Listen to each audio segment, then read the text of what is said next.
Evet Sinan Bey, hoş geldiniz tekrar. Hoşluğunuza geldik efendim. Biraz ara vermiştik çekimlere, tekrar başladık. Gayet de güzel oldu ama bu sefer. Yerimiz de değişti. Yerimiz de değişti. Sohbetimize kaldığımız yerden nasipse devam edelim efendim. Kaldığımız yeri bilen var mı? Aynı yer. Hep aynı yer. Hep aynı yerdeyiz. Hep aynı yer. Mevlana Hazretleri'nin bir sözü var biliyorsun. Diyor ki, insan pergel gibi olmalıdır. Pergelin sivri ucu merkezde olduktan sonra geri tarafı nerede gezerse gezsin diyor. Merkezi tut.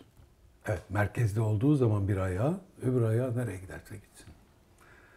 Ehadiyette hakkın biricikliğinde kal, seyran eyle, telvin olsun, sonra temkine gelir. Bütün meçhulları Zaman gör. temkine Oh. gelir. Efendim bugün sohbetimizi, yani soframızın, çilingir sofrasının mezelerini önce ikram edelim. Sonra onları keyifle paylaşırız değil mi? Eyvallah. Sevgili İsmail Emre, 1970 vefatı, çağdaş, günümüzün Arifi Billah dediğimiz büyük şahsiyetlerinden biri. Bugün onun bir doğuşuyla sohbeti açmak istedim. Şimdi doğuş sözcüğünü genellikle pek yani ne diyeyim az kişi bilir. Pek az kişi bilir. Doğuşla değiş farkı vardır. Doğuş vahiyi kastederek yani espresyon, insanın içine doğmayı kasteden bir sözcüktür ve oturup şiir yazan şairler gibi oturup düşünerek, silip bir daha kurarak falan inşa edilen şiir gibi değildir. İnsan içine doğar ve sonra onu dile getirir. Hatta doğuş anında kişi bilinçli değildir. Evet. Yakaza halindedir. Uykuda değildir tabii ki. Yakaza halindedir ve bu doğuş o anda geldiğinde kendisi zapt edemez. Çevresindeki insanlar onu kaleme alırlar ya da teybe alacaksınız filan. Kendisinden doğar, kendisi uyanır, yani kendine gelir, ne söylediğini bilmez. Şimdi buna doğuş diyoruz. Anadolu ozanlarının birçoğu bu türdendir. Yunus Emre gibi ozanlarımızdan kastediyorum.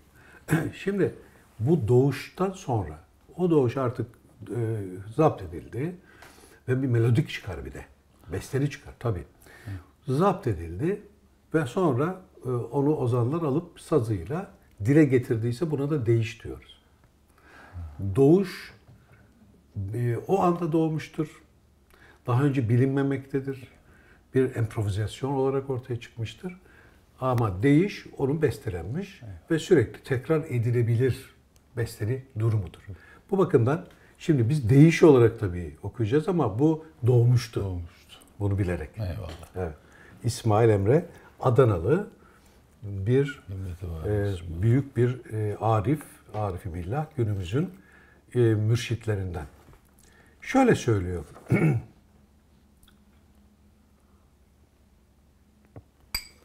Her zerreden gönül ederler davet.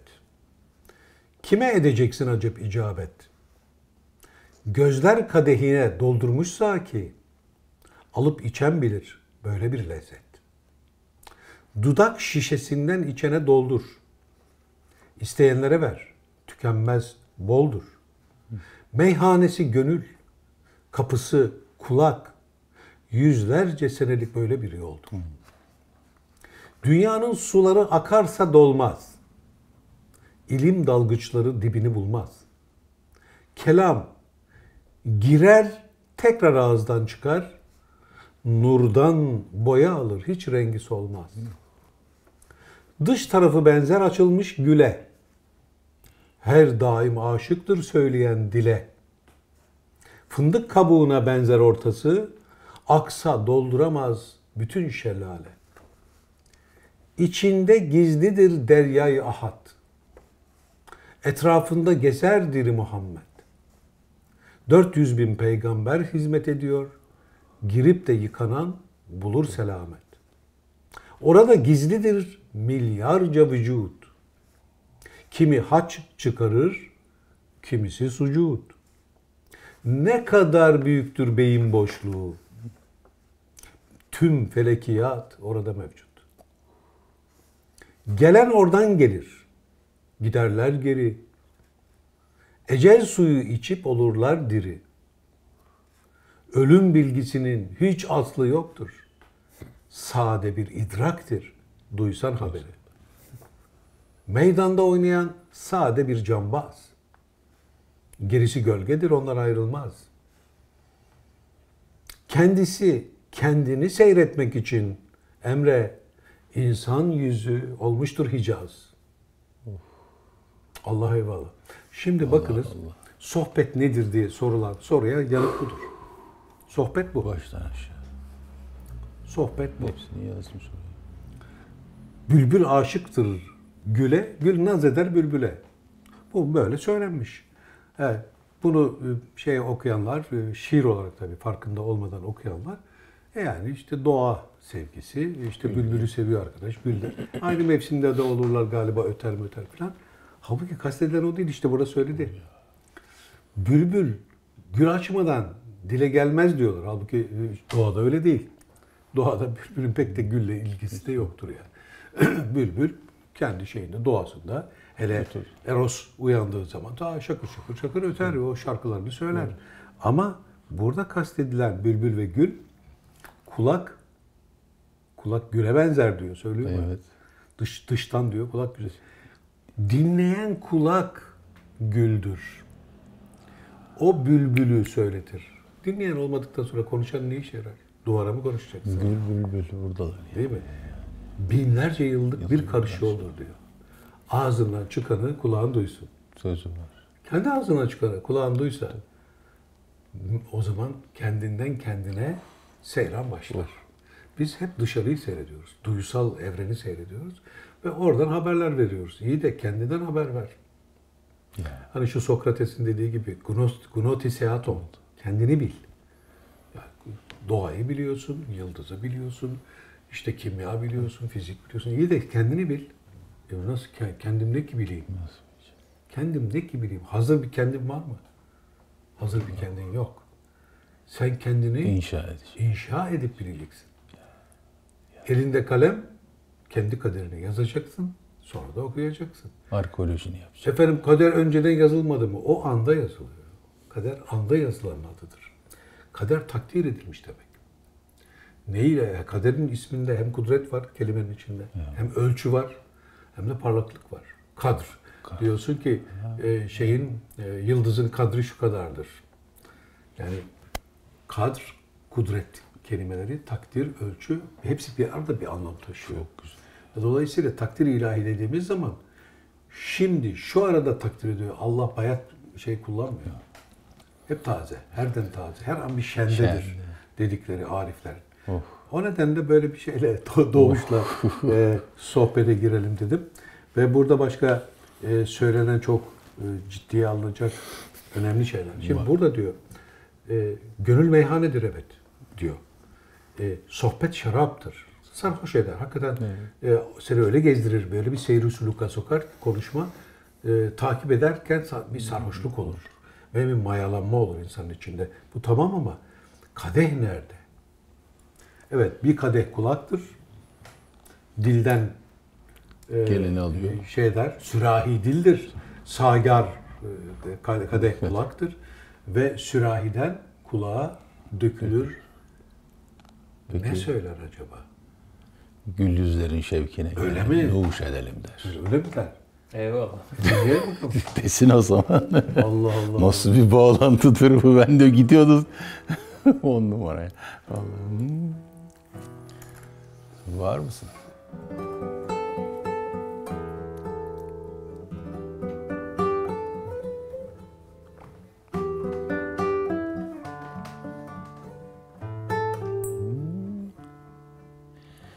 Gül yüzlülerin şevkine gel nuş edelim ey aman aman. Gül yüzlülerin şevkine gel nuş edelim ey.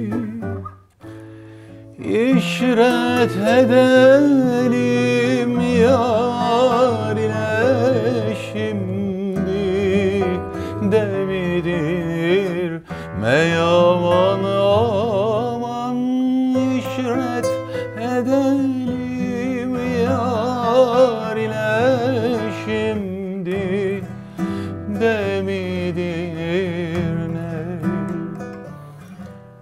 Bu kavli sürahi eğilir sagara söyler ne der? Bu kavli sürahi eğilir sagara söyler ne der? Dümdere nadir natenedir natenedir ey aman aman ah dere nadir natenedir natenedir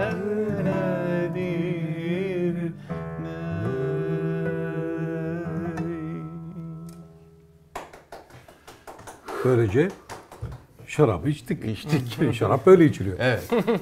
Eyvallah. Güzel meze. Ama pişti içeride. Evet. Meze de güzeldi. Güzel. Evet, güzel. Yani Peki bir kadeh daha var. fındık Bir sürahi daha var. Bu tamam. Birincisi kelamın kadehi. Buradan kelam şarabı. döküldü. Buradan da içildi. Eyvallah. Evet. Fakat burası arz ile arş arasındadır. Arz aşağıda bedene Evet. diyoruz arz. Arş diyoruz beyne. Sema da sima. Bu da Peki, arada. peki bir de yıldız. Necm suresi. Yıldız suresi. İşte o da gözler. Gözler. Şimdi ne diyor? Gözler kadehine doldurmuş Saki. Bir de göz kadehi var.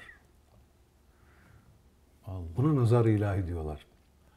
Yani artık kelamla hazır olan, kelamla tatmin olan bir bünye, bir nefis, nefsken nefis olur.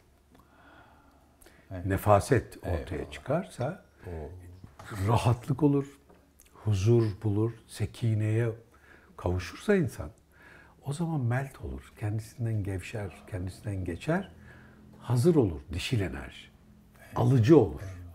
O zaman nazara, bakışa, ilahi bakışa kendisi hazırlanmıştır. Yüzü gül açar derler, yani pembe pembe olmuştur insan. Artık rahatlamıştır, huzur içindedir. Ve karşındakinin bakışını cezbeder o cemal. Cemal diyoruz ona. Artık o yüz değil. Cemal. Çekici bir cezbe oluşturur. Bakışı üzerine çeker. O bakış artık kişinin kendi bakışı değil. İçten gelen ruhun bakışı olduğu için veliler ruhlarıyla nazar ederler.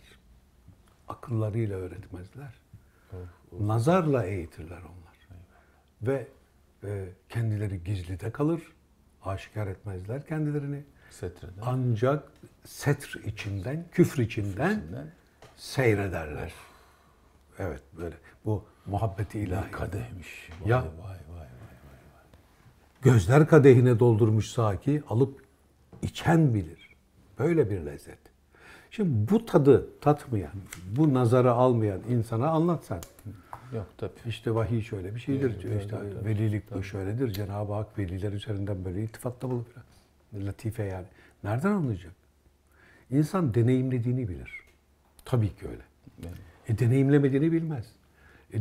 Herkes yani herkese açıksa bize niye açık değil? Hayır, herkese açık değil. İrfaniyet herkese açık değil.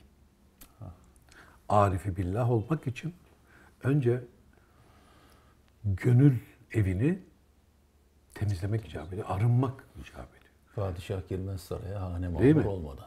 Haneyi önce mamur edeceğiz. Sonra misafirleri de gelecek, davet edeceğiz. Sonra sohbet olacak, yani şarap.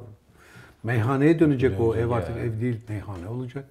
Orada gönüller bir olacak. Söyleşiler gönüllü olacak. Serhoş olacağız. Serhan gibi olacağız. Ondan sonra nazar-ı ilahiye mazhar olduğumuz halde o kalem nurları bakıştaki, nazardaki kalem nurları ilahi deftere, ilahi parmakla yazıyı yazar. İşte Musa Nebi'nin dağda, vücut dağında Cenab-ı Rabbül Alemin'in nurdan kalemiyle iki levha üzerine yazdığı, bunlar taş levha falan mı ya? O Horeb Dağı bu dağın içinde iki tane levha yok mu? 2 lob var. İki lob var. Sol hemisfer, sağ hemisfer. Ve nazar-ı ilahiyle oraya levh-i mahfuzdur orası. Muhafaza edilen levhalar ahit sandığının içindedir. Ahit sandığı bu değil. Sözü burada verip burada antlaşma yapmıyor muyuz? Ahdimiz bunda değil mi? Bu sandığın içinde iki levha yok mu? Var. İşte nazar-ı ilahinin oraya kelamı yazması, bu kalbe yazmak derler. Beyne değil, evet. Beyindedir ama kalp. Niye? Beyindeki zihne değil, yani duyguya ekilir. İnsan duygu varlığıdır. Tohum oraya eker. Evet. Kelam, bakış, ikisi. Bu güneşi temsil eder. Güneşi. Bu da yağmuru. Oh. Evet. Toprak da içeride. Heva heves gitti. Hava kaldı. Sesin kendisi. Bakın 4 unsur bir oldu. Ana sıra erba. Ana sıra erba geldi. meğerse manası buymuş. Yoksa taşa toprağa mı tapılıyor zannediliyor insanlar. Bunu böyle zannediyor. Efendim 4 unsur. 4 unsurdan beden yapıldı kardeş. Artandan da Kainat. Nasıl güzel kelam o ya. Ya evet. Bayıldım. Değil mi?